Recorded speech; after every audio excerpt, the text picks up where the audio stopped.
You told me. Am I going to watch an intro? I'm not watching an intro, dude. I'm going like, as soon as it clicks, I want to go right to it.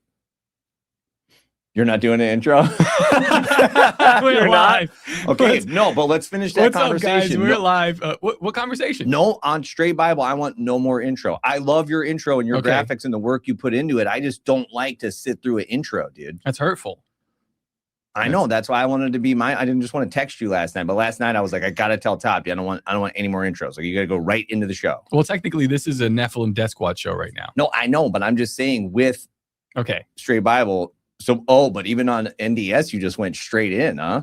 Did we? Well, it's a really important show, dude. Well, this is an NDS show labeled as Straight Bible. And the only reason I did that is because I really like the way I made the background. That background does crush. Okay. All right. I love when you love your work. Like the lights you just did, you're so happy about that. They do look good. Pat myself on the back. All right. So let's talk about what's been going on, because there's been crazy supernatural stuff. You want to talk about David first? Why not?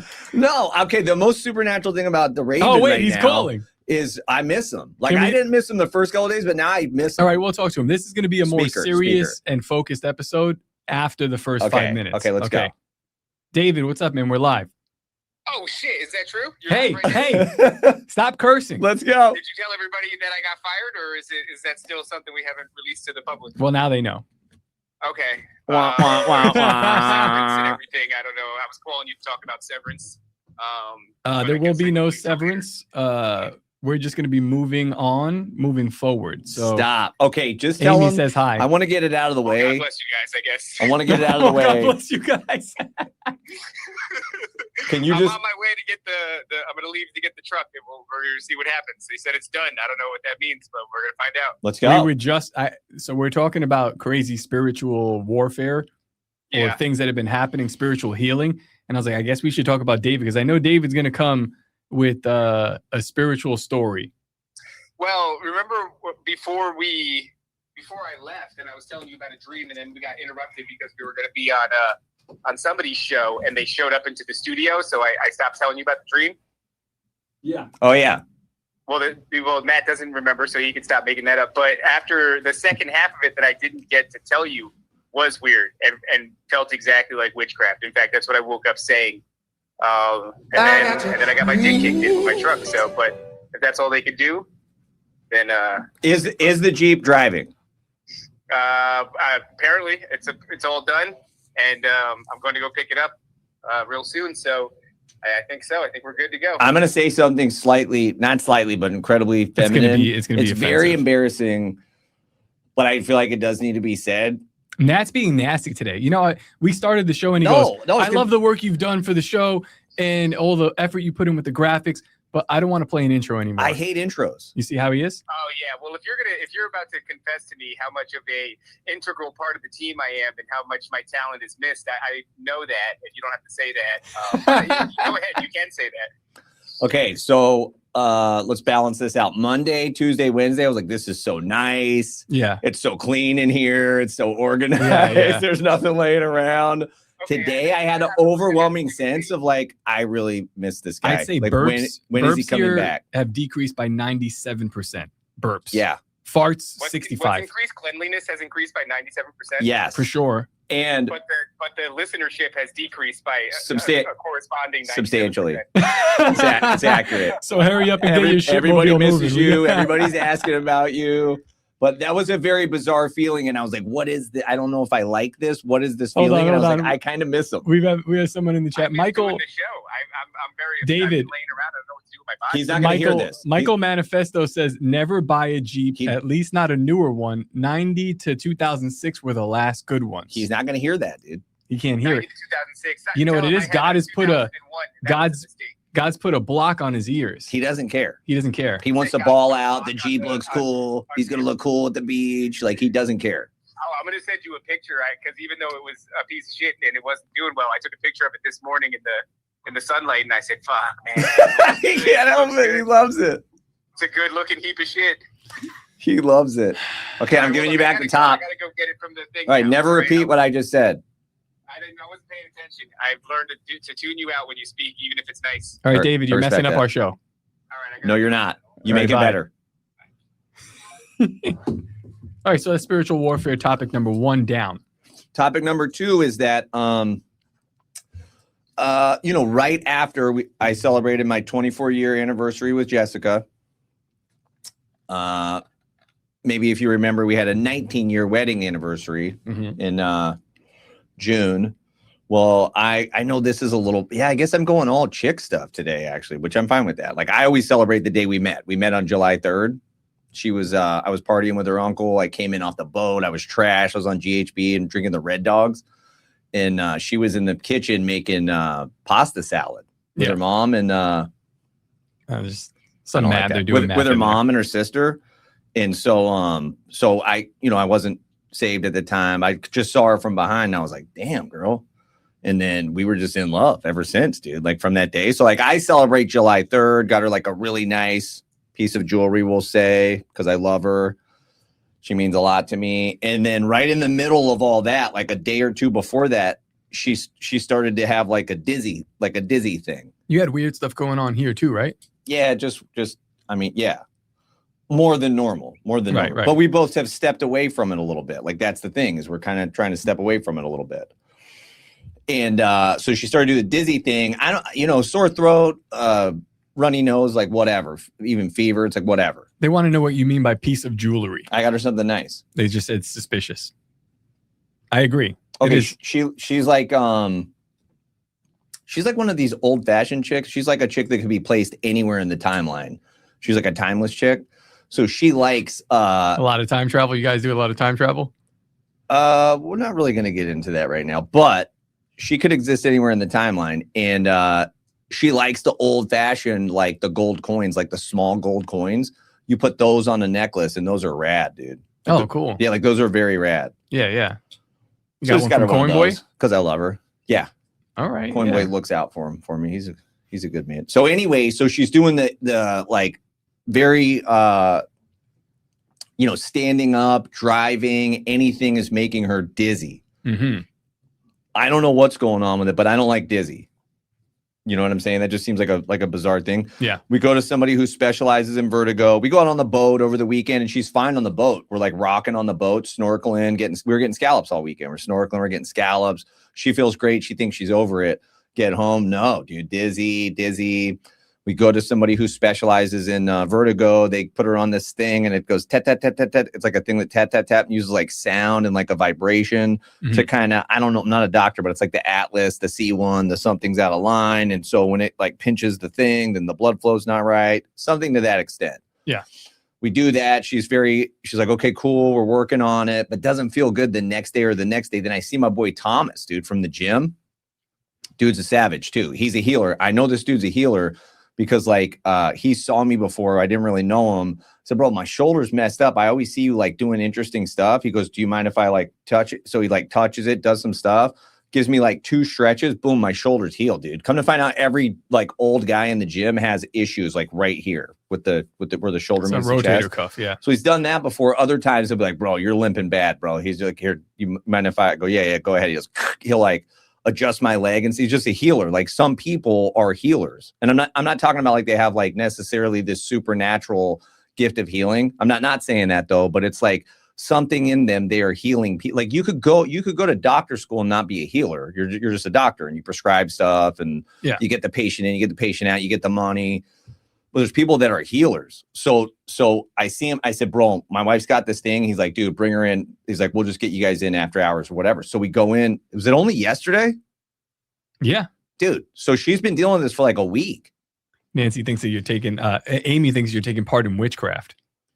Nasty. Why would Amy. she say that? I don't know.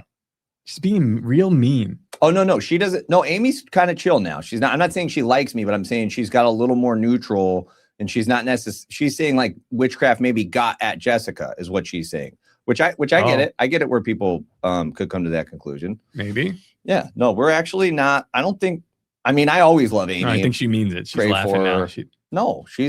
I feel like we're kind of a little bit more, see? Okay. I told you, dude. I think we're like buddies now. That's what I'm saying. This story is a lot more meaningful about like the love of Christ because everybody knows the history of me and Amy. And now they're like, you know what? Amy doesn't hate Matt. And maybe she was right about some of the stuff she said. I'm very terrible at cutting people off. I'm well aware of that. She's just very aware too, and says mean stuff about it, which is fine. I appreciate that. All right, finish your story. So I say, bro, can I get Jess in there? He says, yeah, bring her in. We'll do it. We'll do the thing after hours. We go in. He's like, yeah, come with me, man. I'll take you to the doctor. Because this dude's not a doctor. He's like a helper. I don't know what the word is. I don't know what it is. He's a high level healer, but he's not the doctor. We go in, bro. It's an Indian dude. You know, I like Indian people, like right from the jump, because Zach Poonen is from Bangalore. He's my favorite preacher. And so right away, I like this guy. I'm not sure where he's at with the Hindu, maybe. I don't know. What's it smell like in the office? No, he's very aware of that. He says at lunchtime, he doesn't eat Indian food. He only eats at night because he doesn't want to stink up the office or the gym in the afternoon. Like, he says, this is a good dude. I'm like, okay, interesting. Okay, good. He gets a hold of Jess's neck. He starts like doing some stuff. She's like, you know, it's like it hurt. He's like doing this. He's like pushing. He says, yeah, this is completely out. Doesn't take an x-ray. Doesn't take an x-ray. Doesn't use a machine. Doesn't do anything. Starts like moving stuff like this, pushing here, going like this. Got her arm up, hold arm, doing things. And he goes, okay, look to the right. She gets like teary-eyed, dude. She's like, I'm not dizzy. He's like, okay, look to the left. She goes, I'm not dizzy. And then he like pulls out this thing that I don't know. It's like her nail file thing is what it looks like, but it's all metal. And he starts just like scraping the bone. She used to get these really bad headaches, like at the bottom of the top of the neck, bottom of the skull, bad headaches. He said, oh yeah, he like identified all the things, everything that he goes, yeah, that's blah, blah, blah. She said this, yeah, that's blah, blah. He starts going like this. And he just like, she's like, and then like done. He's like, okay, get up and walk around. Dude, she's like teary now. She's like super teary. She's walking around. She's like, I can't believe this. Like, I thought I was just kind of, I didn't live like this. Yeah, right? I didn't know how long this was going to go. Like, because we're not like sick. We don't get sick. And we don't go to doctors. Because then he's like, why didn't you come here sooner? I was like, bro, we don't do the whole doctor thing. And like, to be honest, it's a physical therapist. I'm like, physical therapy is not even like on my radar. That's not even a thing to me. Like, I don't know. But now, bro, I will, like, I took him gallons of, I took him dirty chais. I took him tons of pastries. I took him sent him with jam and with energy bites and got him gift cards. And they didn't even charge us. Like that was the thing. Like, we came in after hours, like, not going to charge us. I was like, dude, there's no, like. What's the name of the place? Why would you do that? Why wouldn't you ask me before we go on? I don't know. I figured you'd know because you went there. No, I'm like not necessarily great at that. I don't know. He's just right here, dude. But yeah, if anybody has like this is a dude. So you say like, yeah, why didn't God just heal her? Like, you guys know God, like you and Jess know God. You guys are tight with God. I don't know. I think sometimes God does a thing to get you in cahoots with the guy. I wouldn't have met this guy any other way. Come to find out, he's got the line. We start talking about Zach Poon, and he's from Bangalore. Come to find out this dude's like born in India and was raised Pentecostal.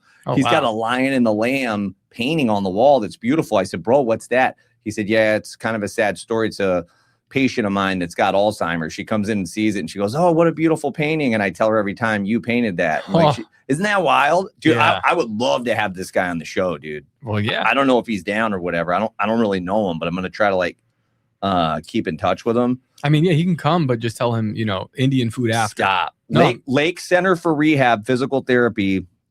I'm telling you, dude, like, I would travel to like a person who's a healer. It's like so worth it, dude. It's there's no comparison to like somebody with a great education but doesn't care, dude. People who are healers is like, that's so valuable. So like, I was like, sweetie, for us to know this guy now, this is so good. Lake Center for Rehab. Yeah, Lake Center for Rehab Physical Therapy, the Villages, Florida, Spanish Plains. You're probably at the maybe there's another one. This one's Spanish Plains. Yeah, I want to see it because that's just bizarre. Lake Center for Rehab, this one here. I know, we were kind of walking out. Yeah. I think it's all 5-star reviews. Jess went in and did the 5. Yeah. Huh. Dude, the guy is a healer, bro. Like Jess was like, this is crazy that he didn't use one machine. He didn't do an x-ray. He knew everything about my spine. He knew everything about my neck just from like touching. Yeah. And that's like you would think that's what people are learning if they go into like medical school. They learn how to be a healer. No, I think there's like a comparison in music as well. A lot of people that go into it, they learn the theory, and it's very like nuts and bolts, 1 + 1. But the people who never learn it by like hearing and internalizing the sound, and then they create things rather than replicate things. Yeah. So it's the same aspect there. Dude, we had that's exactly what Bennis the Menace said yesterday about cemetery school. That they they're just like teaching you these things, but it's like these are the topics.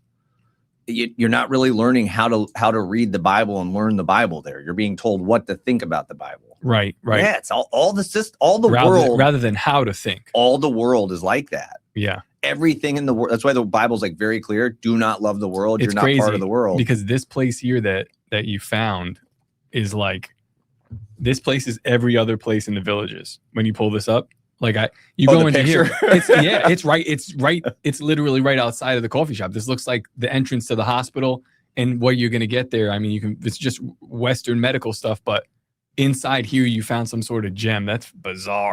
But that's what I'm saying is like my guy Thomas from the gym, and he's tatted up. He's like neck tats, all sleeve tats, like he's badass in the gyms, dude, just a cool ass dude. I would have never guessed he was like a gentle, like healing guy. I would have never guessed that, but I've just been vibing with him in the gym and talking to him. And then I realized he was a healer, but now I know it's from sitting under this doctor. That's why he's a healer. You got to get that guy on the show. Maybe they both carried it. Maybe he carried it, but it was never unlocked till he sat under this doctor, dude. And then they have a rad, because he was in there for the whole thing. They had a rad relationship, dude. The two of them, they were saying stuff back and forth. C1, A2, this. They were just saying all this stuff back and forth. And he's like nodding his head, going, "Yeah." It just was a neat thing, dude. And that never happens to me typically, to go in like a American medical building and something like that happens. Yeah, and you went in like after hours too, right? Yeah. That's crazy. Yeah. That's crazy, because we saw Jess. She came in here and like she walked through the door and she was like, no, she's been like that for a week. Like this, and she was scared to turn her head because she's been like, it's been bad, dude. Yeah. Not only that, especially for a chick, and then you're kind of stuck at the house. You know, people don't like that, dude. That stuff can get weird quick, man, when you're just at the house too much. Yeah. And she's making us like super good dinners and doing everything she can in the house, but she's like, it's only a week in a figure eight. So yeah, that's, but imagine the people that gets locked in their house and they get in this downward spiral and they don't get out, dude. Imagine what that does to them. Yeah. She told me that happens in New York anyway in the winter because you don't see the sun. Yeah, it does. Yeah, which I thought it's like a seasonal depression and everybody just finds it normal. Like, no, this sucks, dude. I thought she was making it up. I just thought it was like, oh yeah, another problem. Everybody's got a problem. And then we went there and I was there for like 10 days. And didn't see the sun for 10 days. Upstate New York, right? Yeah. Yeah, it's even worse up there. I was like, they were like, what do you want to do today? We normally go on adventures if we're on vacation. I was like, I just want to lay in bed. I don't want to even leave. Weird, man. I only ever live in sunny places, though. I'm not going to live in some place where it's like, I love cloudy days because I never get cloudy days. But 10 in a row? No way, dude. Yeah. When it gets cold over here, it's kind of like a relief a little bit. You're like, oh, that's nice. When it's cold in New York, you don't want that because it's going to be cold for 6 months. But this is not what we came here to talk about today. You want to get right into it? Yeah, I think we should. I brought it up to you. I was like, yo, man, your guy Owen Benjamin has been trashing King David in a very a hilarious fashion. And you're like, yeah, I don't know what he's getting at. I'm like, well, Owen does a thing where he chooses a topic, he digs deep on it, he finds the funny, and then he continues to when he's in it, he's scratching all the walls to see how much he can bring out. And then based on how much they lose it. If you lose, then he's going to keep going. If you lose it, if the closest people to him lose it, I feel like he thinks that he's on to something. And I think he might be right. He is, dude. Yeah. Some of these stories I've seen him bring up, I'm like, yeah, that's a crazy story. That story. Now, for me, it's different because I'm like, these crazy stories, I think he said something to the extent of David didn't discipline his son. So he ends up with a son who rapes his sister. And then David gets run out of town and David's son bones all of David's concubines on the roof in front of everybody. And it's something to the extent of if this happened in America, we'd get these people out of society. And I'm like, That's a great view of that. That story's in the Bible. To me, I look at that and say, this proves the Bible is true. Like if you're just making a book about religion and this is one of the key characters in your so-called religion, you're not putting that story in the book, dude. Yeah. That's a horrific story. There's a 0% chance you're putting that story in the books. You say, well, then why is that story in the book of your religion called Christianity? Because it's not a book about a religion called Christianity. It's the story of reality. Yeah. The reason that story is in the Bible is because it happened. So there are things that I think he gets right, that like something like that. I'm like, all right, you got that right. Like this is brutal. And but there's like an understanding to the rest of the story and the rest of the book. Sure. What led to this? Some other things I'm like, I don't think you got that completely right.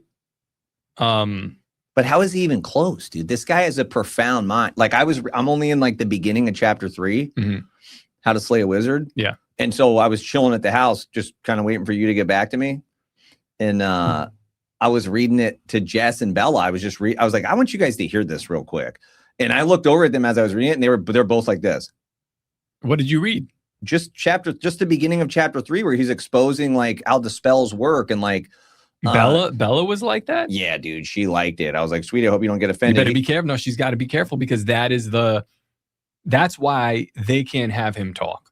Right. And I don't want to like say whatever, like what persuasion anybody's from.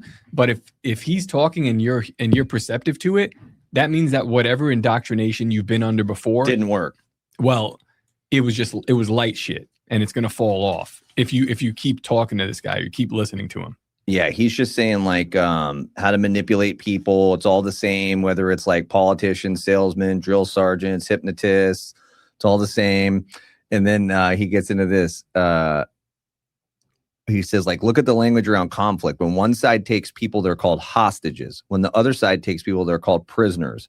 A hostage is an innocent. A prisoner is a criminal. Same situation, two completely different emotional responses produced entirely by word choice. Nobody even notices it happening because the process is so fast that you don't stop to ask, wait, did these people actually commit a crime? Or did someone just call them prisoners because it's more convenient? This one got her hard. Take the word adopt. You adopt a child. Sounds beautiful. But how much did you pay? $30,000? So you bought a child. Yeah. No, I adopted a child.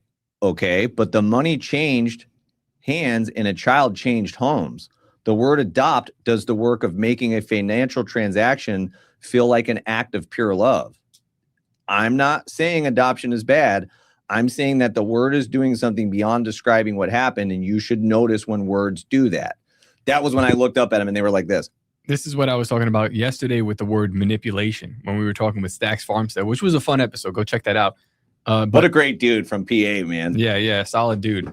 He bought a new microphone too after I was telling him, like, hey, you need a new mic. You help a lot of people, I noticed. You tell them, hey, do this on Spreaker, get this mic. Hey, have you looked into that light? Oh, what about, and they ask you for advice like in the beginning of the show too, of like, yeah. Well, if you want advice, hey, I got an echo, and you're like, hey, do A, B, C, and D. And you're always like, oh yeah, that's no big deal. I'm like, yeah, for most people, that's a big deal. Like it's just second nature to you, but most people are like, I don't get it. Yeah, listen, if I could help out, I'll help out. But we were talking about the idea of manipulation with words. I love when I glaze you and you act like you don't like it that I just glazed you, but you love it that I glazed you. I love that. Go ahead. Sorry. I'm just saying, like, no, yeah, if you need help. If somebody asks, I'll help you. If you don't ask, I'm not going to help you. We were talking about that as well with the idea of manipulation and words. I was like, well, yes. Number one, did they ask? If they did ask, then I can help. How can I help you? Now, with his uncle's a boomer, and they were talking about a heavier subject like the Nephilim, and he's like, he's not going to hear me. He sent me an AI meme about how it's wrong. And I was like, well, then you have to engage if you want to. You have to deem if it's like, worth your time or worth his time. Levels of manipulation that you're going to use to bring your point across. But it's the same idea, right? Adoption versus selling a kid. One is done. You've adopted. You've done a good thing, but realistically, you've brought a kid. Yeah, let's just use plain English, which I love this because I just feel like that's where I always was with everything. Even as a salesman, I was like very blunt with people when I got there. I would say, look, I'm here to get a purchase order. Like that's what my company pays me to do. That strips away the magic of it's intense. It gets intense. Like a guy like Dave Rubin, you probably know him. He's a conservative, Jewish, gay. Wait, the guy that produced the Beastie Boys? No. What? No, different Dave Rubin. No, that's a different. Oh, that's Rick Rubin. That's Rick Rubin. You sure? I think so. Yeah, that produced the Beastie Boys, a bunch of other stuff too. I Yeah, think he yeah. hooked up with Jay-Z later too. But Dave Rubin was touring with Jordan Peterson, and he has like a big show, the Dave Rubin show, whatever. But he's kind of a phony. He's gay. He's a conservative. gay like boys with boys, or just gay like you're making fun of him? Married to a man. Married to a man. Homosexual is what I mean. And he's a conservative. We have to conserve old school conservative values, right? Like Christianity, but also he's Jewish. But recently what he's done is... There you go. No, because it's interesting because he's Jewish, but Judeo-Christianity. You see how that like these two things, it was like, oh, but I'm going to slip these titles. So he'll use the word, me and my husband adopted 2 boys. And of course, it's always boys. And Owen Benjamin or anybody else will go, you didn't adopt 2 boys. You brought babies. Yeah. And why is it always male babies? But like he said, it's not bad to adopt, but let's just call it what it is. You bought a baby. I know, but people hate me for the same thing. I'm like, there's nothing wrong with going to the Sunday show, but let's stop with the shenanigans and call it what it is. It's a show. I was listening to Pastor Rick, and shout out, that episode came out yesterday. He crushed, dude. He did. There was a Freudian slip in the beginning there. I don't know if you caught it. Mm-mm. Oh, how didn't you catch that? What was it? When he said, yeah, on Sundays we do the show, and then he goes, I saw the that service. I know you saw that, and I was just like, damn it, man. I went like that. But because it's not even like an admission. He's not doing anything wrong, but it is a show. You know, like we're practicing to do a show. There's a whole entire production, so it is a bit of a show, right? Like, but we call it a show. We call it Sunday service. What it is a show. So again, the two words. The same thing, but one is softening the blow of... Yeah, if we could at least call it a show, I think people would be more responsive, though. But then what do you do in the situation here? And this is something that I'd ask Owen as well. You have, I don't know, let's say you have drag queens coming up to do a burlesque show. That's a show. And then you have Pastor Rick going up to bring forth the word of God. But before that, there's going to be music, and there'll be a video, and there'll be microphones and lights.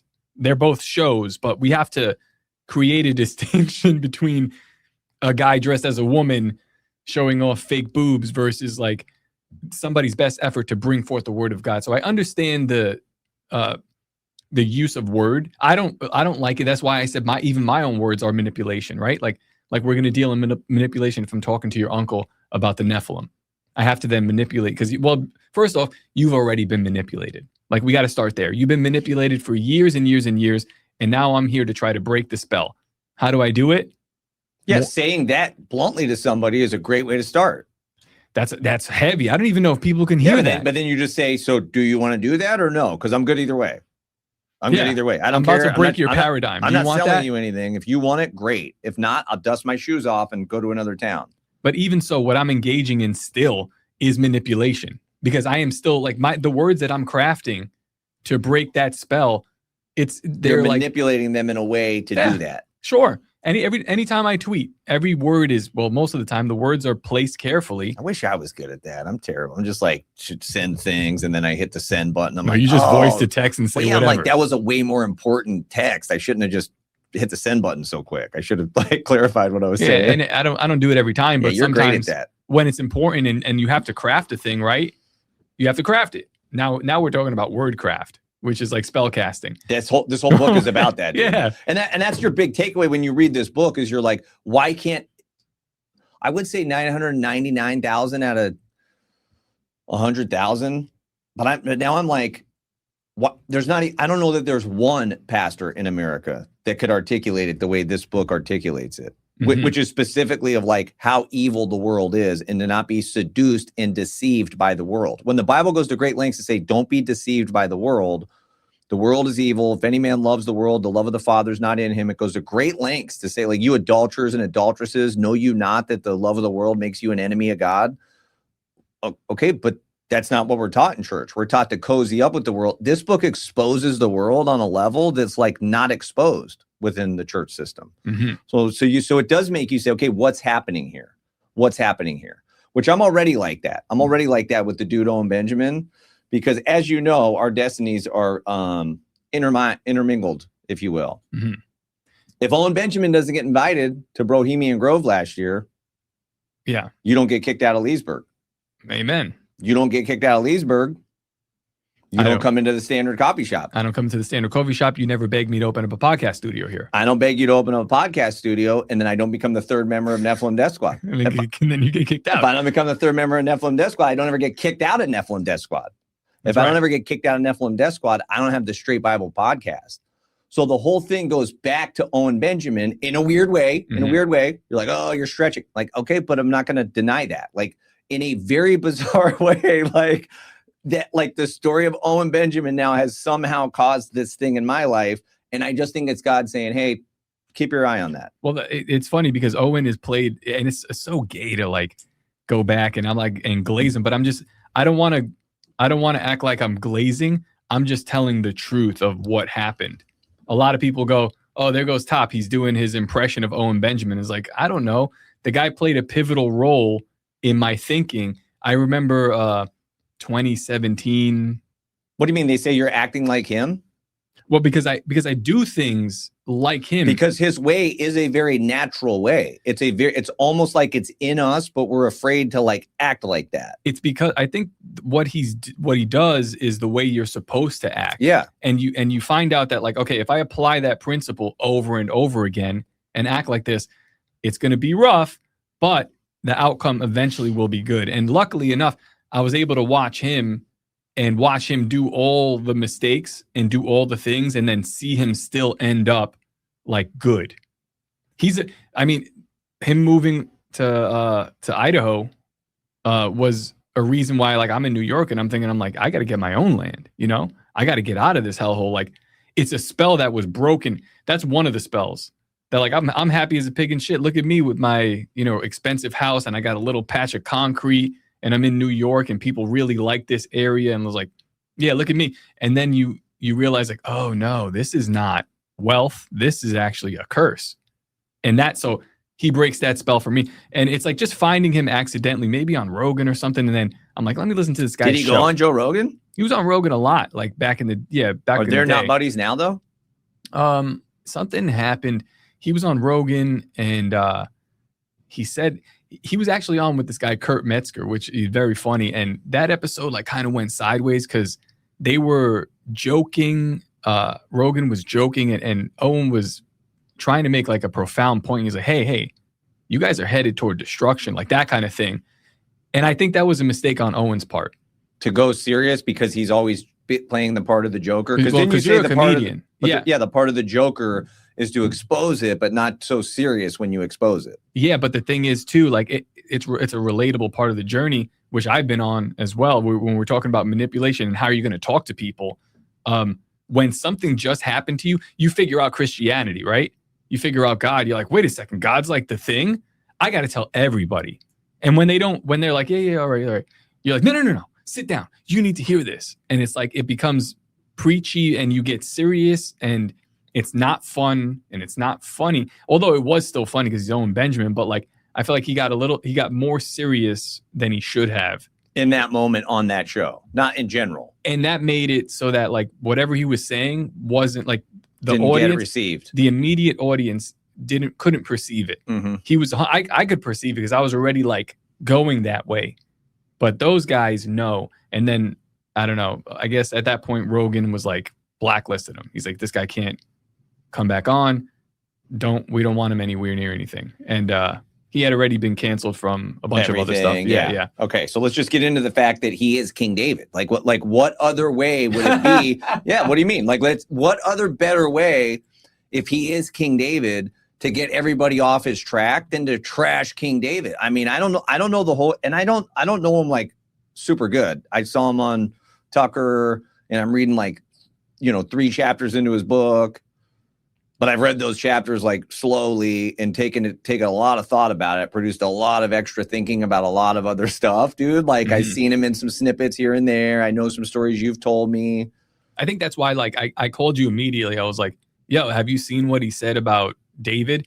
And it's like some people like, oh, well, he's comparing the God of the Old chat Testament was saying Bible. Mean stuff too. The chat that loves him was they were getting like, mad about it. And I was like, all right, you got to understand, number one, you have to let somebody like this, like, if it's been this long that you've been following him and you've been laughing with him and you've been learning with him, you have to let somebody explore. And I think I saw a post where he said, I have a lot of new people following me now. So I just want to make this clear up front. This is another thing. And he just he went hard, dude, to offend.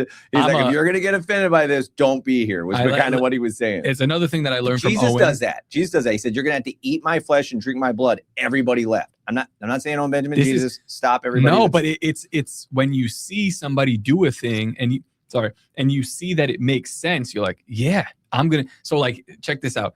I'll make a tweet. Like a while ago, I made a tweet and it was like funny, but it was like racist toward black people. It was hilarious. Like a plane crashed and then like black people started looting the plane. And there's like the white guy dying. It's funny. I made it funny too. I don't even remember what I said. Super viral. And because of that, I get a bunch of white people following me and they were all like, F the black guy, right? You know?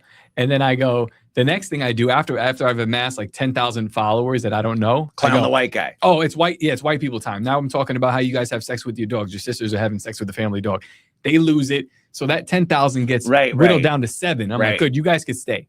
You know what I mean? So immediately is what I do. So that's kind of maybe like a safety net to make sure you don't let your crowd steer you. You're like, we're going to get this up. Yeah, but I'm saying Owen Benjamin's like, we're going to get this clear up front. That's right. I got a lot of people here. If you don't like this, leave now. You're not exactly. So maybe he's in that process, and that's why the stuff is like extra offensive right now. That's why maybe I don't even find it that offensive. I actually find some of it kind of funny, even though I'm like some of them like I just disagree, but I think it's funny.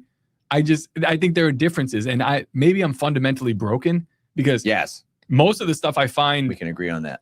I don't really find much offensive, but I find a lot of things very funny. So. Yeah, I don't know. It's just a weird line to walk. So let's just look at it and prove that he is in fact King David. Like, let's cut the BS. He's actually King David. That's what I'm saying. Okay. He doesn't want everybody to figure out that he is King David. So he's like, I got to get him off the trail. Let me trash King David so nobody ever assumes figures out that I'm him. I don't know. I don't think he understands that. I think he sees he's 100% doing that. He doesn't want anybody to figure out, so he's trashing King David and doing a great job of it. I mean, in a sense, then you're trashing yourself. But I think he sees a figure that is intensely interesting, and he's focused on it. And I don't know that. And he's like viewing things. He's tying in like things of like so-called the modern Jews. Yeah. I guess the biting the wieners thing. Like that's not a Bible thing. It's funny, but I guess that's a modern Jews thing. I don't know. Okay. So that tweet. That's why I didn't understand that. I was like, what's he talking about? But let's talk about. How do you want to do this? Do you want to read from? Let's get into that when we get into that. Let's just go right through the story. Let's just start in 1 Sam 16, chapter 16, verse 6. All right, here we go. And it came to pass when they were come that he looked on Eliab and said, surely the Lord's anointed is before him. Now the backdrop is Samuel has been sent to the house of Jesse to anoint one of Jesse's sons as king of Israel. Mm-hmm. Okay, that's the backdrop. Samuel shows up. He looks at Eliab. He says, oh, surely this is the one. Now he's like a warrior. Yeah, he just looks good, man. Verse 7. But the Lord said unto Samuel, look not on his countenance or on the height of his stature, because I have refused him. For the Lord sees not as man sees. For man looks on the outward appearance, but the Lord looks on the heart. Okay. Then Jesse called Abinadab and made him pass before Samuel, and he said, neither hath the Lord chosen this. Then Jesse made Shammah to pass by, and he said, neither hath the Lord chosen him. Again, Jesse made 7 of his sons to pass before Samuel, and Samuel said unto Jesse, the Lord has not chosen any of these. And Samuel said unto Jesse, is this all your kids? Are all your kids here? And he said, well, there remains yet the youngest, and behold, he keeps the sheep. And Samuel said unto Jesse, send and fetch him, for we will not sit down till he comes here. And he sent and brought him in. We're reading to 13. And he sent and brought him in. Now he was ruddy and withal of a beautiful countenance and goodly to look to. And the Lord said, arise, anoint him, for this is he. Then Samuel took the horn of oil and anointed him in the midst of his brethren. And the Spirit of the Lord came upon David from that day forward. So Samuel rose up and went to Ramah. Okay. So what are we saying? We're saying David doesn't even get invited, right, to his brother's anointing ceremony. They think one of his brothers is going to get anointed. They don't even invite him. Mm-hmm. Why is that? Because he's a loner. He's a loner. He's a shepherd. He's out there all alone. He's almost like and the bears in the chat will know what I'm talking about. Others may not. He's almost like a pirate ninja with no crew. Can we stop with the ninja stuff? Okay. The time travel is pushing it, but the ninja stuff. This is Owen Benjamin's own words. He wanted to be a pirate. He wanted to be a ninja. He used to make nunchucks. He used to make nunchucks, dude, and like come home and play with the nunchucks. You haven't read the book. I read it. He wanted to be a pirate and he wanted to be a ninja, and he was a loner, but he knew he needed a crew. Well, guess what? David was the same thing. You say, well, how do you know David wanted a crew? Because later he does get a crew. So keep that in your back pocket. Keep that in your back pocket. We're just going to go through this. We're just doing a Bible study. Maybe you'll enjoy it. Maybe not. But you're going to see there's a lot of interesting details and comparisons between these two guys' lives. Okay, let's look at, we'll just keep going in chapter 16. We'll go 14 through 23. But the Spirit of the Lord departed from Saul, and an evil spirit from the Lord troubled him. And Saul's servant said unto him, behold, now an evil spirit from God troubles thee. Let our Lord now command thy servants which are before thee to seek out a man who is a cunning player on a harp. And it shall come to pass when the evil spirit from God is upon thee that he shall play with his hand, and you shall be well. And Saul said unto his servants, provide me now a man that can play well, and bring him to me. Now remember, Saul's going to be representative of the system, right? Like the world system, Hollywood, the entertainment industry, whatever you want to call it. At this point, yeah. Yes, Saul is the system. The whole way through, Saul represents the system. But not initially, though. Initially, wasn't he he's just a shepherd? Right. No, this is where our story picks up, though. Right. Where our story picks up, he's already king. Yeah. He represents the king and the authority of that entirety of the system. And the system says, yeah, hey, bring us the guy that plays the harp. And as you know, well, hold on, let's just read the rest of it. Saul said unto his servants, provide me now a man that can play well, and bring him to me. Then answered one of the servants and said, behold, I have seen a son of Jesse, the Bethlehemite, that is cunning and playing, and a mighty valiant man, and a man of war, and prudent in matters, and a comely person, and the Lord is with him. Wherefore Saul sent messengers unto Jesse and said, send me David thy son, which is with the sheep. Remember, he's a loner. And Jesse took an ass laden with bread and a bottle of wine and a kid, and sent them by David unto Saul. And David came to Saul and stood before him, and he loved him greatly, and he became his armor bearer. So he wasn't the main guy, right? But he was more of a guy in the background. The system said, hey, come on in.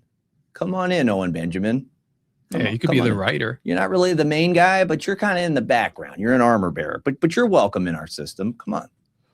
And Saul sent to Jesse, saying, let David, I pray thee, stand before me, for he has found favor in my sight. And it came to pass when the evil spirit from God was upon Saul, that David took a harp and played with his hand. So Saul was refreshed and was well, and the evil spirit departed from him. So what are we saying? Well, one, he's like a true Renaissance man, right? He's a soldier, he's a warrior, but he also plays the harp, which some would argue is the most feminine instrument outside of the piano. Well, it's the same. I don't, hold on. I'll pull up a picture of a harp, but a harp is a piano. Laid out. Oh, they're actually fairly cheap. And I assume the one that David was playing is a much smaller harp, but like, here you go. You can check this out. So he writes poetry, he plays a harp. This is what a harp looks like. And if you lay it very down, feminine. I think it's kind of dope. I do too. I would love to see somebody play one. Yeah, if you lay this down and you sit at the front of it and attach it to ivory keys or attach hammers to ivory keys. Basically a piano? It's exactly a piano. Okay, so he's tending the sheep, probably making cheese with the sheep. He's a loner. The system will take him in. As long as it's satisfying the system, right? Mm-hmm. As long as he's playing the harp for the system, they'll keep him around till they no longer need him. Let's just keep reading. So now we're in chapter 17, verses 38 and 40. Let's see here. This is when he goes up against Goliath, right? Mm-hmm. He takes on the giant. What more masterful thing for Owen Benjamin to do to get people off the trail that he's King David than to say, like, he's the giant. This way nobody's onto him, right? Well, he is a giant. Well, you're gonna see him. Yeah, but King David might have been a lot bigger than we think, dude. And maybe the giant was a lot bigger than we think. Yeah. And Saul armed David with his armor, and he put a helmet of brass upon his head. Also, he armed him with a coat of mail. And that's interesting, right? Because if he was his armor bearer, right? So like that's almost like an anointing, like a switching of there. But what he does next is also really interesting. Yeah, he says, I can't use what's traditionally used. Keep reading. And Saul armed David with his armor, and he put a helmet of brass on his head. Also, he armed him with a coat of mail, and David girded his sword upon his armor, and he essayed to go. He went a step or two and was like, nah, I'm not doing this. He essayed to go, for he had not proved it. And David said unto Saul, I cannot go with these, for I have not proved them. And David put them off him. And he took his staff in his hand and chose him five smooth stones out of the brook and put them in a shepherd's bag, which he had even in a scrip, and his sling was in his hand. And he drew near to the Philistine. All right, we all know the story. He runs at the Philistine. He kills him. I'm simply saying that this is just like Owen Benjamin going into Hollywood and doing things completely different than what was traditionally done at that time. He's kind of saying, no, I got my own style. Saul says, no. This is what the industry does. And he's doing things like Punk'd. Yeah, that was way outside the norm at that time, dude. Yeah. Like, he comes into the system. The system says, here, use what we use. He says, no, I kind of got my own thing. It's funny too. One of his oldest jokes, the Starbucks one. No. That's a great one, dude. Where he puts penis on the cup. They say, "What's your name?" When he does the LGBT joke. The L's do this, the B's do that, the G's do this, but the T's, like they're doing. And he makes that joke, and like it goes well, but it doesn't get attention. And then almost word for word, years later on Netflix, somebody bites it. You know who bites it? Who? Dave Chappelle. But he gave him props for it? He didn't? No. You don't have to do that. Owen Benjamin is dead. He's dead to that world. Okay, now, but you're jumping the story, dude. I'm just saying, you don't have to do that. We have to watch these parallels, though. Their stories are running parallel. This is why I was like, we have to do this because it's interesting. I hope Owen doesn't find it offensive. It's just he's not going to find it offensive. It is. Dude. It's a bit offensive. It's like if somebody took your whole life and they just put it up on like under a microscope and they're like, let's study this thing and see what. No.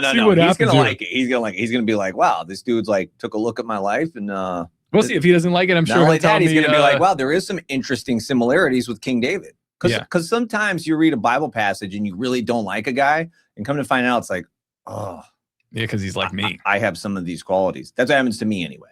Yeah. Okay, watch this. So now we're moving into the next stage of the journey. So we're in 1757 through 1804. You got that picture? Yeah, I do. Okay, hold on. Where are we at? 57. And as David returned from the slaughter of the Philistines, that's after he killed the giant, and then he kills the giant, and then the Philistines run. It's a great. He doesn't just win for himself. Owen Benjamin spreads a victory for everybody, right? And as David returned from the slaughter of the Philistines, Abner took him and brought him before Saul. Well, it's funny, right? So, like, I guess, at this point, he does win for everybody, but for the system. Now, as of right now, he's still in the system. The system still loves him. But within the system now, there is division. Sure. Because people now are looking at David, right? Not yet. He's a nobody right now. He's a nobody. Not after he kills him. Well, we're getting to that. Brought him before Saul with the head of the Philistine in his hand. So here comes this young guy, David. He shows up to the system. He's got the head of the Philistine in his hand, dude. He's just holding his head.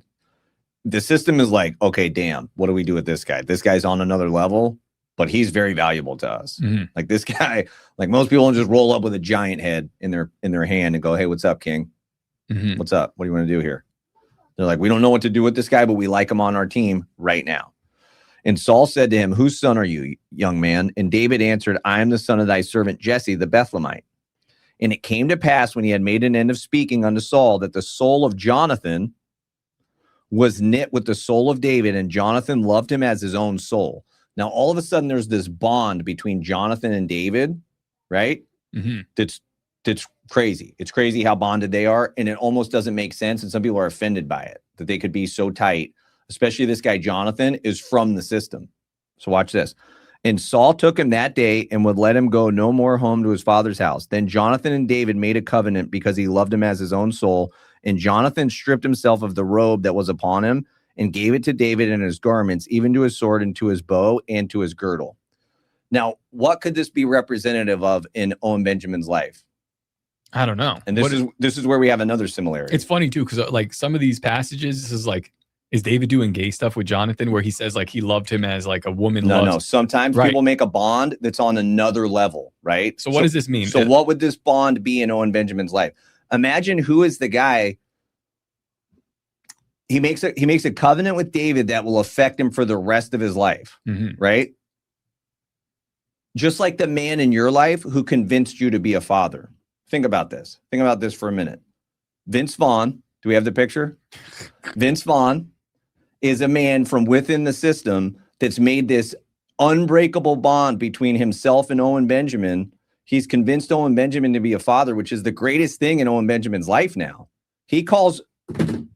So that's another thing we have in common. We're both tight with Vince Vaughn. You don't know Vince Vaughn. Look, Vince I'm in the picture with him. We're in Capri. He looks very uncomfortable that we're in the Amalfi Coast right there, dude. I hung out with him in the Amalfi Coast. Now think about this. They make this bond that's so tight. That's me and Jess and Vince Vaughn. You've got to stop.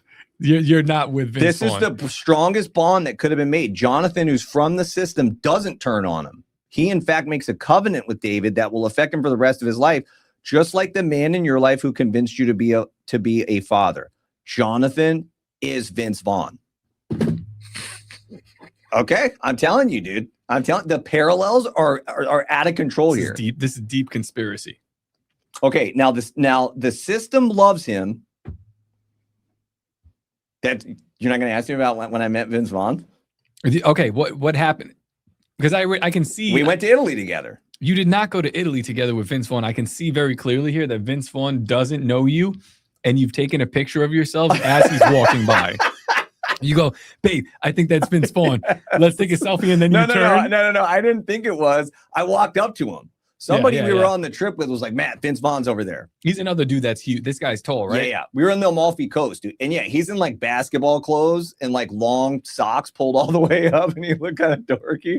But I always loved this dude, man. He's funny. And funny guy. So I walked up to him. I said, bro, and I mean this, dude. Which is so great. Which is this other weird thing that Owen Benjamin was like this buddy with this guy. Is I was like, bro, best actor ever. Shook his hand. Goes, thanks, pal. I said, Wedding Crashers, best movie ever. Which like that was a long time ago that I love that. No, Wedding Crashers is like the classic movie, dude. It's just the funnest, especially Vince Vaughn's acting in that movie, the one-liners and how quick and witty they are. It's just like, I was like, I like this guy. But is that right? Was he writing for him at that time? Like, are a lot of those one-liners and like the craziest stuff? Maybe, probably. Maybe Owen Benjamin's involved. It's probably like 2005 around that time. I don't know, but I like that kind of like witty, funny, because I used to, not on purpose but on drugs, like walk into situations where me and Jess were supposed to be acting like grown-ups around that time, and I would try to do like an icebreaker, and I would just end up saying the craziest stuff. I get like nervous to be around normal people, and we were always trying to act like we were like normal grown-ups, and just so I'd walk in and try to just break the ice and just say the crazy, like I would ramble on some crazy thing. I was like, it's kind of like what Vince Vaughn does in some of these movies, and I kind of liked him like that. So anyway, we were tight. So I told him that, and then we walked away. I didn't know enough at the time to just say, hey, can I get a picture with you? Like, I didn't decide to say that. The worst thing we just possible. Walked around. I was like, sweetie, he's right behind us. Let's do a selfie and get him in the picture. And you can see him. He's like looking at us like he knows what we're doing. Did he say anything to you after you did it? No. He just was like. He's like, fucking guy. Yeah, but right away, yeah, he was. Right away. But initially, there was like a genuine smile away. I was like, bro, best actor ever. Like, he knew I wasn't just gassing him up. Like, he knew I meant it. Yeah. And he was like, thanks, pal. And like, we did the fist bump. I'm pretty sure it was a fist bump. All right, so the system. Let's get back to this. So just stay with that. Vince Vaughn is okay. I didn't expect this, so let's roll with it. Vince Vaughn is Owen's Jonathan. Okay. What David is to Jonathan, Owen Benjamin is to Vince Vaughn. Damn, you saying Vince Vaughn has to die? That's not cool, dude. No. There's a lot of parallels here, dude. All right, a lot of parallels. All right, so the system loves him because they have a common enemy in the giant and the Philistines, and they welcome him in with open arms. So who's that enemy? It's the American people. It's the crowd. It's the people to come to the shows, come to the movies, come to the comedy place, all the things, watch the TV shows, all the stuff, right? As long as Owen Benjamin was in cahoots with the system for that, they welcomed him in. He was welcomed with open arms. Once the system no longer needs him, it discards him. So why does Saul, who represents the system, turn on David? Because slowly but surely, that system, represented by King Saul, begins to lose its mind. Let's look at 18:5. And David went out wheresoever. Well, did it ever? So, let's also clarify from the very beginning, it has already lost its mind since the meeting, but this progresses.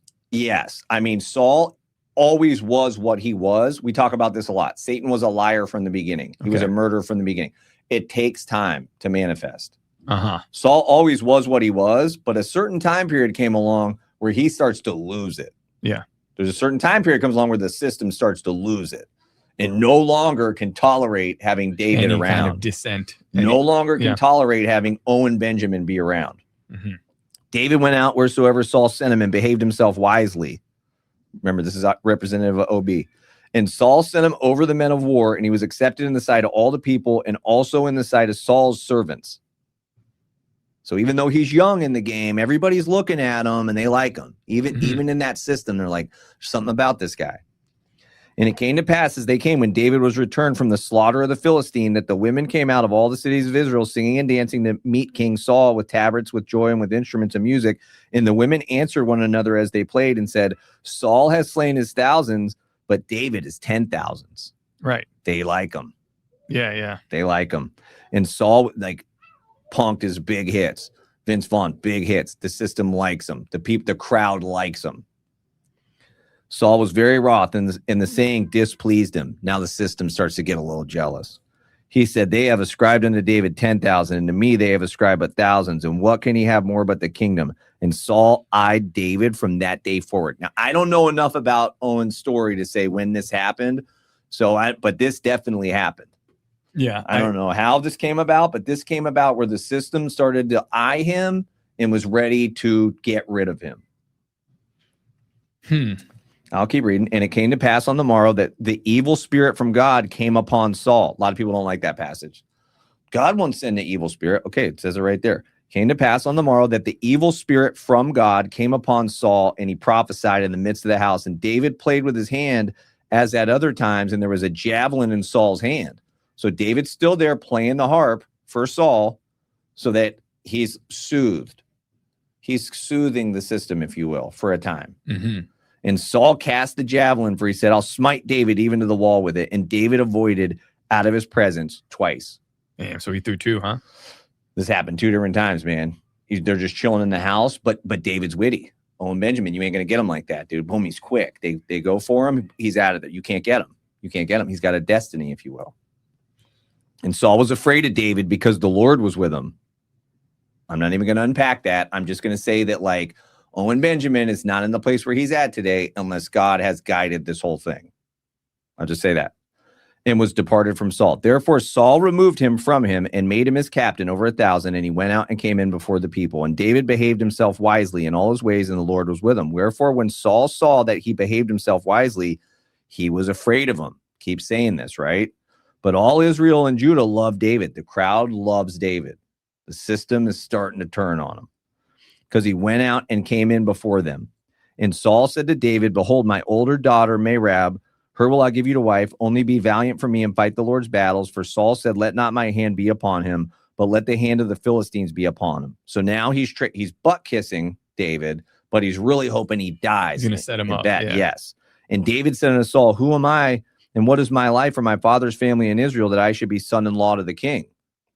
But it came to pass at the time when Merab, Saul's daughter, should have been given to David, that she was given unto Adriel the Maholathite to wife. And Michal, Saul's daughter, loved David, and they told Saul, and the thing pleased him.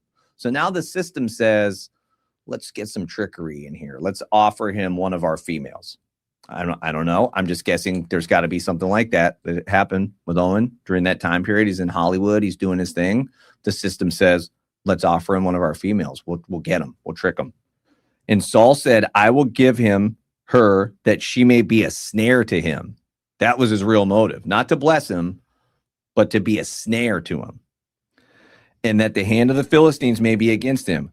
Wherefore Saul said to David, you shall this day be my son-in-law in the one of the two. And Saul commanded his servant, saying, commune with David secretly and say, behold, the king has delight in you, and all his servants love you. Now therefore be the king's son-in-law. Now we're getting into this foreskin story. Sorry if that was a little slow, but we're getting into the foreskin story. And Saul's servants spake those words in the ears of David, and David said, seem it to you a light thing that I be a king's son-in-law, seeing that I'm just a poor man and lightly esteemed? I don't have the money for the dowry. I would have to pay you to have your daughter. And the servants of Saul told him, saying, on this manner spake David. And Saul said, thus shall you say to David, the king desires not any dowry, but 100 foreskins of the Philistines to be avenged of the king's enemies. But Saul thought to make David fall by the hand of the Philistines. Right? It's all a setup. The system's trying to get him killed by the Philistines. Let one of their females be a snare to him. They're like, how do we get this guy? And when his servants told David these words, it pleased David well to be the king's son-in-law, and the days were not expired. Wherefore David arose and went, he and his men, and slew of the Philistines 200 men. He said, you want 100? I'm actually pretty good at your guys' game. I'll bring you 200. This isn't my thing, but I'm good at your game. You want 100? Here's 200. And David brought their foreskins, and they gave them in full tale to the king, that he might be the king's son-in-law. And Saul gave him Michal, his daughter, to wife. Do you think that was a mistake? Well, I mean, I guess David had to do this to play this whole thing out. But no. They were at war. This was a war. What I mean is that, like, is it a mistake to did David do this because he still wanted to be in the system? Did he understand this? I guess maybe he understood that he had to take the system. You always come with something like that. It's a good question. Yeah, because he's anointed to be king, but I don't know. Like, right. So here's a maybe is he wondering what's the path? Like, if the king is my father-in-law, then maybe potentially that's my path. I know I've been anointed king by Samuel. Maybe this is the way it goes. That's the path. But on the other hand, like Owen Benjamin path is like, no. He's actually the king of Berteria. You see? You're jumping the gun. This is a separate kingdom. You're jumping the gun. Okay, sorry. He doesn't just start off like that. You're being nasty. Let's get back to that, though. Keep reading. Didn't you say that Owen Benjamin has reaped some foreskins as well? You said something to that extent.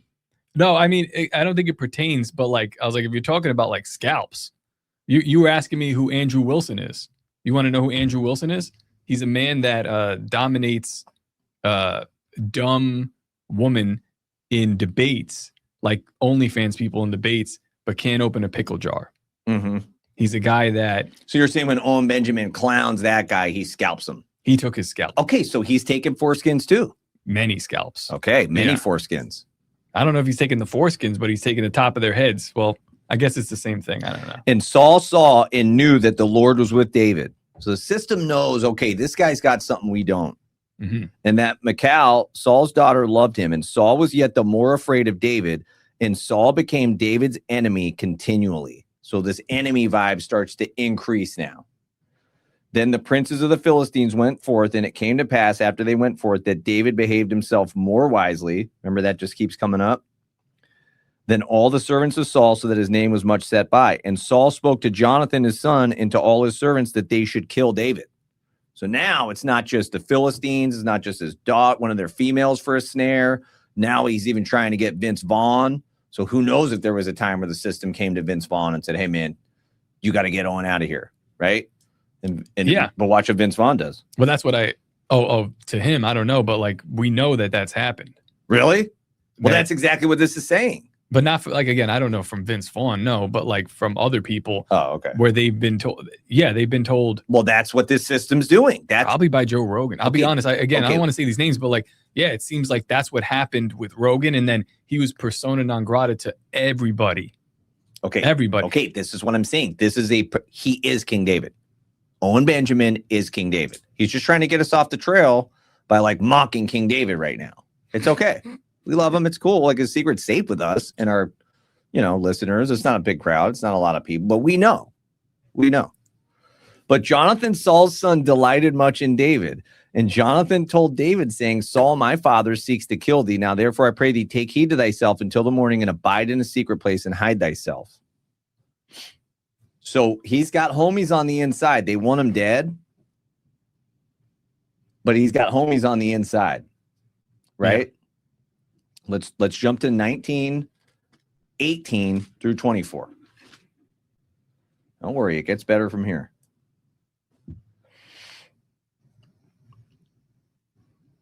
So David fled and escaped and came to Samuel to Ramah and told him all that Saul had done to him. Mm-hmm. And he and Samuel went and dwelt in Naioth. And it was told Saul, saying, behold, David is at Naioth in Ramah. Okay. So not only is the system trying to kill him from the inside, but now he's left the system. Okay. And Saul sent messengers to take David. So he's not even in the system, but they send messengers to pull his Airbnb. They send messengers to pull his PayPal. He's already left. He's already left the system. Saul sent messengers to take David, and when they saw the company of the prophets prophesying and Samuel standing as appointed over them, the Spirit of God was upon the messengers of Saul, and they also prophesied. And when it was told Saul, he sent other messengers, and they prophesied likewise. And Saul sent messengers again the third time, and they prophesied also. You want to know something funny? How that starts off. I guess like his like sort of like awakening into what the system is. I mean, I think you always see it, but you don't accurately diagnose it. But his actual awakening was probably on the episode. You know who Joey Diaz is? Yeah. Hey, cocksucker. He was in Spider-Man. He used to have funny jokes a long time ago. He's hilarious. He was doing coke and had really funny coke jokes back in the day. I still think he's funny. I think he's like I don't know him anymore, comedians. but I knew him a long time ago. Yeah, Joey Diaz. He was on his podcast, and I think Joey gave him like an edible, but he gave him something called the Star of Death, and it was like a really high. I think it was weed. But when it's like that high milligram, it behaves like a psychedelic. Yeah, if you eat a big, like my boy Worm ate a banana nut loaf in like 97, because we had Proposition 215 in Cali in 97. Mm-hmm.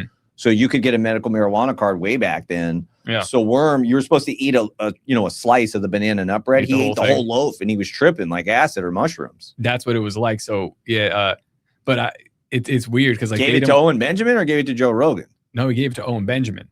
Joey Diaz did? Yeah. So Owen takes it, and that's what people say. They're like, oh, he took the pill and he lost his mind, and that's why he like. If I'm telling you, if you watch Rogan's show, I need to know more Owen's story. When you watch Rogan's show, sometimes he'll talk about Owen, and when he talks about him, it's like a funeral. He's like, yeah, man, he took one edible with Joey Diaz, and poor guy lost his mind. He ended up moving to Idaho and becoming a dad. What? Like that's their take on it? That's their take. Their take is like man. And it was bad because he became a dad. Well, there is a part of that story, like right after that, like he bugs out and he like leaves the interview because he said he's looking at Joey Diaz. Yeah, I wouldn't stick around if I was super high either. No, listen to this, dude. Joey Diaz is talking to him and he's like, hey, cocksucker, what's wrong with you? Like doing his Joey Diaz thing. And he says his face like melted off and he was like the face of a demon. And he like got up and left. And he's like, imagine you're on an edible. And I think it's more like you're being dosed as well. Cause if you're not expecting to go on a trip like that, that's fucked up. Like if you get hit with the drug that is way stronger than what you intended. Yeah. Even if you know what you're walking into, sometimes it's just too much, dude. Yeah. And if you don't, so like for a while there, I've been in that situation before on acid where I'm in like a basketball game at the high school and I'm just like, I got to get out of here. I can't look at another teacher or the principal or try to like act like I'm not super high. I got to get out of here. Yeah. And I can see that. Imagine and then there's like cameras on you and microphones. Yeah. You got to get out of Dodge, dude. I could just imagine though, like, cause I've taken edibles before and you take an edible and if it's the right dosage, you feel nice. My buddy Simi from India said that's how they eat it in India. Like some dudes will just have it in a bag on their hip and they mix it with sugar and they'll just kind of eat weed. Yeah. And you see, it's just chill. It could be, but if it's like super high dosage, like mushrooms, it changes your life. Worm went to every restaurant in that shopping center next to the high school and threw up at each one. There was a pizza spot, he ate so much he threw up. There was a Taco Bell, he ate so much and threw up. There was a hot dog spot, he ate so much and threw up. And I think it was a Carl's Jr., he ate so much and threw up. That's insane. Yeah. So yeah. But he was tripping. But there's a point in this story where, Owen's got to go away and he's going through the desert for a while because your life has just been changed radically. Sure. And it was changed with the drug in a sense. And now like all the pieces are on the floor. You got to pick them up and figure out what's what. It's a crazy story. Yeah. And it's just funny to see the dynamic of people go, man, poor guy. And then you actually look at what he's doing and you're like, nah, he's actually doing better, like way better. Okay, Way we're getting to that. Yeah. Okay, and when it was told Saul, he sent other messengers. Then went he also to Ramah. That's the Saul now, the head of the system, and came to a great well that is in Setu. And he asked and said, where are Samuel and David? And one said, behold, they be at Naioth in Ramah. And he went there to Naioth in Ramah, and the Spirit of God was upon him also. And he went on and prophesied until he came to Naioth in Ramah. You know what's crazy too? I forgot. Put this in your pocket. This dude's so interesting. There's also this like stint in his life, maybe 2-3 years ago. I don't even remember. You remember when Kanye West was like, kind of like going crazy with the whole Jew thing, and he's doing his thing. If you don't watch this stuff, you know who Kanye West is? Yeah. Okay, good. We could start there. And then I saw a thing pop up that he walked out of Timcast or something. Like he was on Timcast and it was a Jew thing. I mean, I was on Timcast right after that, like less than a week after he was on, which is interesting. You went on with that guy? Not with with the Tim guy? Yeah, I was on with that. I should have walked out. Yo, dude, if you I can imagine you on a show like that, dude. Like, what did you see? You just tried to act like a normal politics guy? Like, that's a good, it's actually a really interesting episode because I didn't say anything and I almost fell asleep. But at that point, Tim is dealing with the Daily Wire, Steven Crowder. You know who that is? There's a deal made with the Daily Wire and Steven Crowder, and they were at odds. And I think it has something to do with Israel and money. And Tim was extremely stressed out. Man, it always does. No, I'm being very serious. When I say a man under levels of stress that you can't understand, that's what I'm dealing with when I was looking at Tim that day. And that was unusual for his show at the time. Who wants that? Who wants like so much money or fame or things from the system that you're just in exhaustion? It was evident to me that he was like beholden to something. And the deal between Ben Shapiro's show and Steven Crowder's show, it was tanking. And he had something to do with it. And he was just losing it. And I couldn't care less because I don't care about what Jews do in their affairs with money. Anyway, point is, do you understand how big Kanye West is? Yes. Okay. Probably one of the biggest music stars. I remember Kanye when he came out, when he was like, when he got signed to Rockefeller. Like, I know Kanye, but I don't know the later stuff. I guess he hooked up with one of the Kardashians. Yeah, this is after that too. This is after the divorce. This is when he's coming back, but he's never lost his popularity. He's always like, he was really intriguing artist, like talented. Kanye's one of my favorite. He's one of my favorite really artists. I can see that, yeah. And one of my favorite people for the same it's just funny that like Kanye pops up and he actually gets Owen Benjamin's number, and he basically has Owen advising him on like joke writing and different topics and shit like that. But it's like a counsel to the king. It's a very strange thing. Again, shades of David in a way. And I'm not saying that Kanye is Saul, but like recruiting this person to get input from Owen like truthful input, because he knows he's going to get truthful input. Watch what happens to Saul when he also same case for Shane Cashman. Shane Cashman had that same weird relationship with Kanye West, which again, this makes no sense. Really? Yeah. Just like he invited him to his LA studio and he's like showing him the songs that he's making. He's asking him for advice about this and that. What do you think about this? I'm like, just straight. And then thanks, man. And that's like, maybe call him here and there, but like weird overlaps of these type of people. And when you meet them in real life, you're like, that dude's special. I don't know why. I don't know what's going on with that guy, but it makes sense why Kanye would pick them out of this big internet thing and go, talking to you now. Yeah. But anyway, that's I'm 3 chapters in. I'm like, there's something here. There's something here with this dude. This is like a dude on another level. Mm-hmm. It's like, you're very clearly like you're reading what he's writing. You're saying, I don't fully know what I'm going to make of this, but we're definitely dealing with a man on another level. Right. Not even just like, a cool podcaster or, a cool guy in the news or whatever, but like, this is a dude whose brain's operating on a higher level. So there's something to see here. That's all I'm saying. But watch what happens. Saul sends messengers to take him down, right? They take his PayPal, they take his Airbnb, they take everything they can. Then the system actually comes for himself. Saul comes himself. So Saul went there to Naioth and Ramah, and the Spirit of God was upon him also, and he went on and prophesied until he came to Naioth and Ramah. So when the Spirit of God comes on you, it's not always for your good. Watch what happens now. And he stripped off his clothes also and prophesied before Samuel in like manner, and lay down naked all that day and all that night. Wherefore they say, is Saul also among the prophets? What happens if you start to engage with Owen Benjamin? He strips you naked. He strips you naked, dude. Yeah. The system came at him. People come at him. Just read the book. Just read the book, dude. He strips things naked and bare. People know that. So this guy, Clint, one of the reasons that he blocked me, he even blocked my phone number. Why? Because Owen was hip to him? Owen was always hip to him. But when it came time for the Bohemian Grove, I felt like it was, it was fair to, like, I wasn't like going and trying to trash the guy, but I felt like it's fair to tell the main performers, everyone you see on this, and people that were involved. I'm like, hey, listen, these guys are not involved with this anymore. And then of course they go, well, what the fuck happened? And then I'm not going to lie. So I tell the story and I tell them, well, this is what happened from my perspective.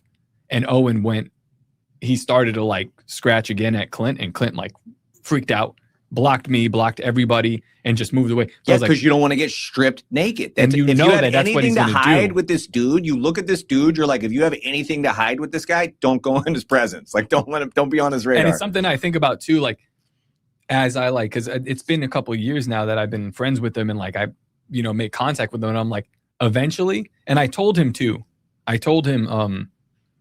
when we were talking about the Tucker thing, I was like, he's like, I don't know if I should do it. And I was like, you should do it.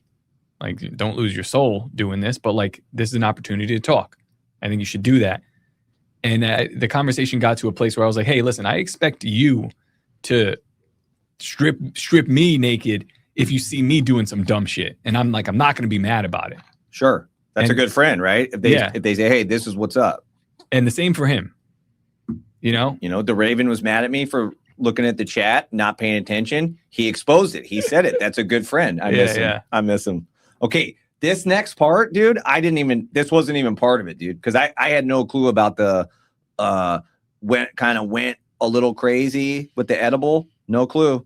There's a period of time where, you got to go crazy. Okay. Let's read it. Yeah. Cause you have to figure it out. Okay. Let's read it. Now me and you didn't talk about this at all before the show. I didn't talk about a lot of this. I didn't know. Well, yeah, actually any of it, but I didn't know any of that story that he ate the edible. I don't know anything about that. Mm-hmm. You ready for this part now? Okay. Just remember, Owen Benjamin is King David. And David arose and fled that day for fear of Saul, and went to Achish, the king of Gath. And the servants of Achish said unto him, isn't this David, the king of the land? Did they not sing one to another of him in dances, saying Saul had slain his thousands? What are we at? 1 Samuel 21. 21. Yeah, 10 through 14. Gotcha. Go ahead. 10 through 15, sorry. Isn't this David? Did they not sing one to another of him in dances, saying Saul has slain his thousands and David his 10,000s? And David laid up these words in his heart and was so afraid of Achish, the king of Gath. And he changed his behavior before them and feigned himself mad in their hands, and scrabbled on the doors of the gate and let his spittle fall down upon his beard. In a sense, that's how he got out of Hollywood. You're not surprising me. I just didn't know that yet. I'm saying Owen Benjamin is King David. So I'm not surprised by that at all. I just didn't know that yet. Mm-hmm. So there's probably a lot more in this story that ties perfectly with them. I just don't know his story that good yet. I know a little bit of it. He pretends he goes through this period of acting like a madman. He's like dribbling an invisible basketball, bro. He's like over in the corner playing checkers with himself, and he's like scrabbling on the door like this, and he's letting the drool come down his beard. Mm-hmm. Then said Achish unto his servants, lo, you see the man's a madman. Wherefore then have you brought him to me? Have I need of madmen that you have brought this fellow to play the madman in my presence? Shall this fellow come into my house? So he's got this ability to respond in very crazy situations, and he's not afraid to do things that are like way outside the box. So Owen Benjamin, remember this, he had to move around a little bit once he got kicked out of the system. There was something else I was reading where like he lived, maybe it was on Tucker, where he lived maybe where his wife was from, or maybe he lived where he was from originally. Like upstate New York or something like that. He had to move around a little bit. King David's doing the same thing, dude. Mm-hmm. He didn't find his place right away. He got kicked out of the system. He had to leave Israel. The system wants him dead. The system's already taken his Airbnb. The system's already taken his PayPal. Like he's got to maneuver. He's got to maneuver. He doesn't find his spot immediately, right? That's what this is. And he goes through a time period where he acts like a madman. Mm-hmm. It's all here. Owen Benjamin had to move around a little bit once he got kicked out of the system. He had to find his place or get in where you fit in, as Too Short would say. Mm-hmm. Okay, let's keep going. Okay. We're almost done. We're going into 1 Samuel 22. We're almost done. There's a lot more. I mean, well, I don't know. I don't know enough of Owen Benjamin's story to say all the stuff, how it all connects. But this stuff, the little bit that I know about him, I'm like, he's King David. It's the same story. Mm-hmm. Okay, 22 verse 1. David, I really would like. I'd like his input back on this episode, because he's going to say we're idiots. Well, no, I mean, if I've gotten something wrong, or if we're missing something, or if we're like maybe it didn't really happen like that. It was a little more like this. You know, am I exaggerating something? I don't know, but I want to know, because it is kind of like, it is a little weird. What? Even so this isn't just keep reading. Wait, Stop. So you're looking at this, you're saying like, wow, these are very intriguing parallels. I'm trying to figure out. And he's trashing King David. Wow, there's all these very similar parallels. All right, with most Bible characters, you can read them, and especially in their flaws, you can find a lot of yourself. In most Bible characters, even in Jesus, they're not his flaws, but obviously like some of the things he does, you go, oh yeah, I did that. I don't know why. So far, are you seeing any flaws in David? Yeah. Where? Flaws in David? So far as far as we've read in the story. Up to this story? No. Like okay. They come a little bit later. Okay, keep that in your back pocket. Okay. I'm just saying, I don't know if I'm being fair. Am I attributing something that is like, can I put the story of David over most people's lives and they mirror this closely? No. That's what I'm saying. Like it's pretty, it's a lot. It's a lot. No, dude. Chat, what do you think? I'm just being fair. No, there's nobody that parallels King David like this. Okay, but we're being fair. Chat, are we reaching? Yeah, where's the chat? They're over here. I don't know. Is this interesting? Are we reaching? Do you think that this is like, I don't know. Because I could also understand how this could be not just offensive, but it could be annoying to somebody. What do you mean? I don't, if it's coming from the wrong person, if somebody came to me when I don't want to hear some shit like this. Owen is a complete match. Okay, well, Atma said, I trust Atma. All right, well, let's keep going. Let's keep going. It's just interesting. Yeah. Yeah, Atma knows what's up, right? Like on a lot of stuff. Yeah, Atma has good insight to a lot of things. Matt should invite Owen to critique.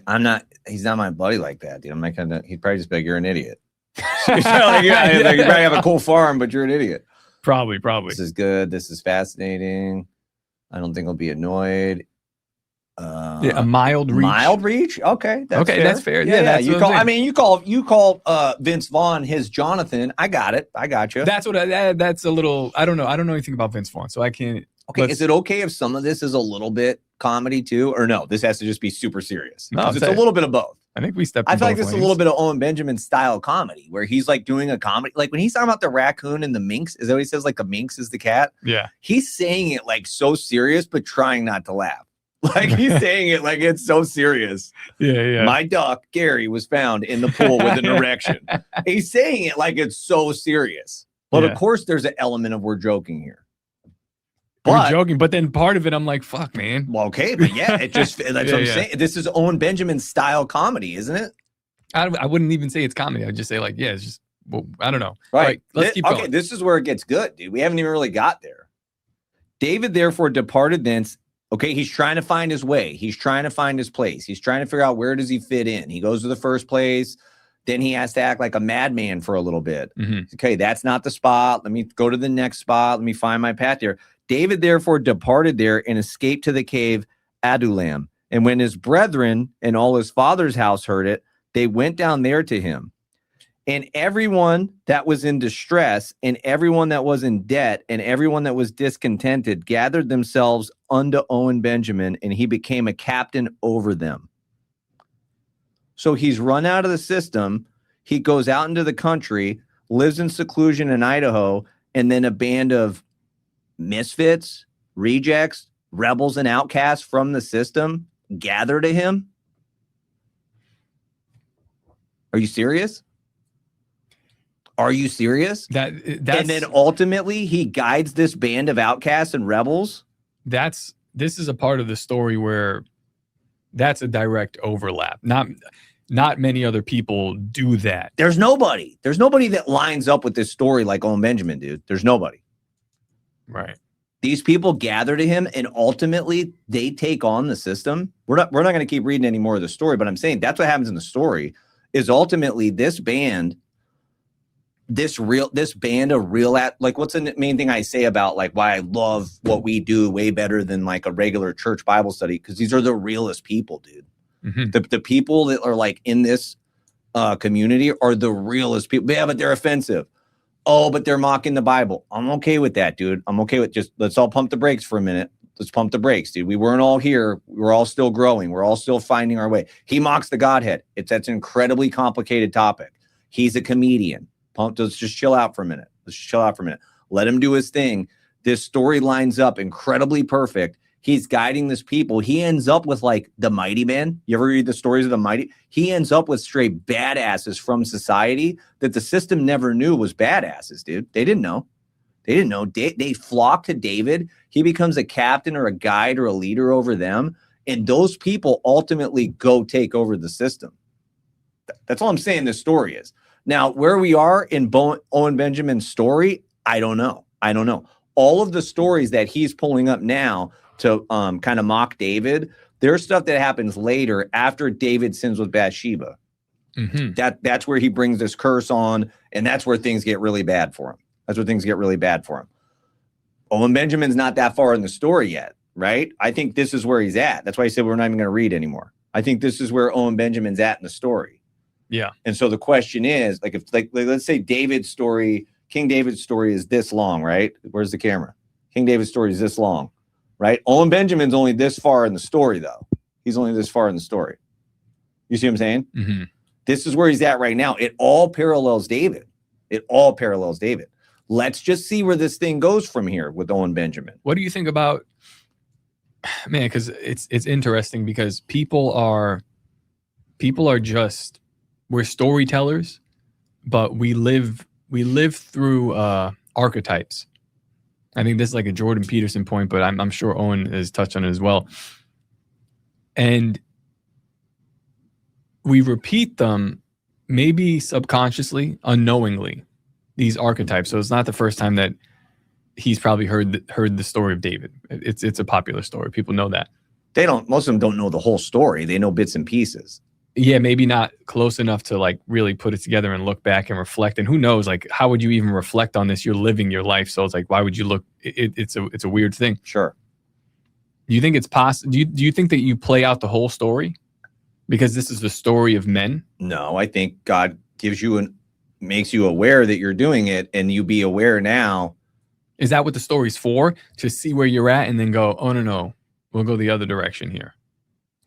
100%. That's what it says. Isn't that what 1 Corinthians 10 says? All these stories were given to us as examples so that we would learn by them. So you look at a man's life, you say, okay, I see these similarities in my life. Somehow we do latch on. And maybe that's what it means that your name has to be written in the book of life. Like, you have to find yourself in this story, dude. For whatever reason, I looked at Abraham when I was 19, when I was like reading the Bible, was still doing a lot of drugs and stuff. And he left. He left where he was from. And I became very jealous of that. Like, he left where he was from. God said, get away from your kinfolk. Get away from your family, your friends. Get away from everything. Yeah. And I remember thinking like, damn, I would love to do that. I would love to not be who I am right now. I would love to like not go to a party and be expected to say like a 6-foot bong toke or do like a 2-minute keg stand or just be drunk all the time and act like an idiot. I would what if like I could be whoever I want to be and not be like who this system has told me I am.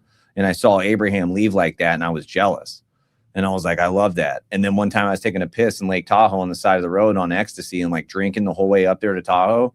And I was just taking a piss, and the stars were like so close. It like everything was so close and just right in my face. And I was just like, I just heard this voice say, you got to leave here. You got to leave. Not an audible voice. I'm just saying, overwhelming in my spirit. This voice was like, you got to leave here. Right. And so I connected to that story of Abraham, and I had a model, if you will. And I was like, yeah, I got to go, and I'll be good. I'll be okay. Because God took Abraham somewhere where he had no clue what was out there. But Abraham had a sense of adventure, and he knew he had God. He was down to go. I connected to that story. I was like, yeah, I got to go. I got to get out of here. And that would have been in the winter. And then I left Cali in like June. So I think we do have to look at these stories, look at the parallels, see how they tie into our life, and look at it and be able to say, okay, what happened next in this guy's life? Let me make sure I don't make those mistakes. Yeah. Yeah. And as for like the downfalls of these biblical characters, like it's funny to be like, yeah, they're all common downfalls of like what we would attribute to Jews. And that's true. But the more I look at like the Jewish people, I'm like, what? To everybody. These are the stories of everybody. It's not the story of, I mean, I think because again, in the world that we're in, the crimes of the Jews are like quite pronounced, especially when people don't see it, but now they're all seeing it. Okay, but like Jews today, they have the thing like this. Mm-hmm. And like you go to shake the chick's hand when you're at like a trade show in New York and the woman won't shake her hand and stuff. Like that's not like biblical. I don't know what that is, dude. But this is something different here. Like this is whatever this is. This is something wild, dude. The Jews in the Bible, this is something wild. And so I don't know, to tie it into like whatever that modern thing is. I don't know. It's not just them. It's not just Orthodox. It's where he's tying it into the crimes of what they do now and like the way that they lie and they say it is a very specific way. So it's a specific lens to look at this through. Then I would just think that would be a hindrance, man. I would be looking at this through a lens of like, where am I in this story? Which I think Owen Benjamin says that because doesn't he say you got to kill the Jew in your heart? Yeah. It is a bit of a hindrance. It's true, but like, yeah, like you also got to be aware, like, damn, like I'm doing this same crime to a lower level, maybe. But like, yeah, you see yourself in that. You see yourself in the downfalls of what David's doing. Yeah, usually that's what happens. You see a guy in the story and you go, oh man, what? Just like when you see the guy texting and driving. Yeah. Like, oh, what a piece of, like, oh, I do the same thing. That happens when you read the Bible, dude. You look at a guy, you go, oh, what a piece of, you go, dude. And hopefully you get to a point where you say, God, will you just show me where I don't like this? I don't know where I'm doing this in my life, but surely the reason I don't like this is because I'm doing this. Yeah. Will you show this to me, God? Like, where am I doing this? I think one of the coolest part is like all these people are fundamentally flawed. Yeah. Like big issues. But if they told everybody's story, it's like when I told my cousin, I said, when I got back in cahoots with my cousin, I didn't see him for like 20 years. And we started talking about family stuff. I was like, yo, our family's messed up, dude. Yeah. And he's like, nah, man, all families are messed up. And I remember I was like, yeah, you're right, man. You're right. Like all families are messed up. And if you were to tell the real story of anybody, it's going to be ugly like this, dude. Everybody's life, if you were to tell every bit of the story, is ugly. Well, we've been talking about how like narrow the road is, and it's like super narrow. That could kind of makes me a little paranoid. You're like, damn, it's like, hope I don't die tomorrow because who knows. But then don't say that, dude. Yeah, but it's sort of the reality because it's like there is only one option. There's a very thin road that we have to walk, and that's the way we have to go. You better make sure you're on that road then. I know, but I'm saying when you look at these stories, look at Peter. Kind of not a scoundrel, but like he's a wild man. You're a wild man. You denied Christ while you're walking with him 3 times, and you're walking on water with him. You're walking, and then you go on to make more mistakes. And it's like, well, I don't know. Like then at the end, it says when New Jerusalem comes down, like he's got like an entire portion of the city named after him. But what is God looking for? Goody two shoes or real ass people? Over and over, like what is the thrust of Jesus' message? Don't be a hypocrite. Don't be an actor. Mm-hmm. Don't wear a mask. Whatever you are, be that, because I can deal with that, including even Peter, which is intriguing if his name means rock. And we know that rocks are formed through process. Mm-hmm. That's very intriguing that he nicknames him process, if you will. He nicknames him rock, a thing that must go through a process. And you look at his life, it's a process. That's for all of us, dude. That's for all of us. People start picking at people. And it would be just like if Jesus is working in a carpenter shop and he hasn't finished the table yet, and you come in and start mocking that table, and he's saying, I'm not finished yet. I haven't even finished it yet. What do you mean you're mocking the table? It's not even done. You see what I'm saying? So we're all in this process. But what he's always looking for is real ones. So all I'm saying is like, I see the dude Owen Benjamin. I'm like, that's a real ass dude. That's a real ass dude. Let's just see where this story goes. Like that just seems like a dude God could get down with. We'll see. It's going to be interesting to see where the story goes, especially now, because I feel like that story is like ready to move to this next arc. I got to pay more attention to whatever he's doing.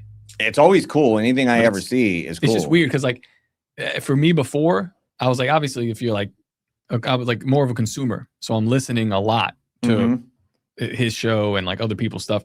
I listen to nothing now. So I'm kind of disconnected from the happenings, but I don't think that matters so much. I think get the Instagram stuff. I don't really know. I don't even see that. I'm just too busy. I'm too busy with all the other stuff. I see some stuff on Twitter, but it's not like, I'm just way too busy. I think it'll be more interesting looking back in a year from now or a couple months from now to see like, all right, what happened here? What was the story? It's a story that we should be paying attention to. So are you saying he literally got in a time machine and he is King David? No, you're saying that. You're saying that he's literally King David. David's not tall. I mean, he's not tall at all. You don't know that. Well, we know you just Saul know the giant was bigger. Okay, but just because it doesn't say he's tall doesn't mean he's not, dude. He's not tall. David was probably like 5'9". Is it possible that he is time traveling and he realizes that people are hip to him? So he's scrambling now to make sure people think he's not King David time traveling. I'm not going to say that it's 100% not possible. Okay, that's all I needed. That's all I didn't need to hear anything.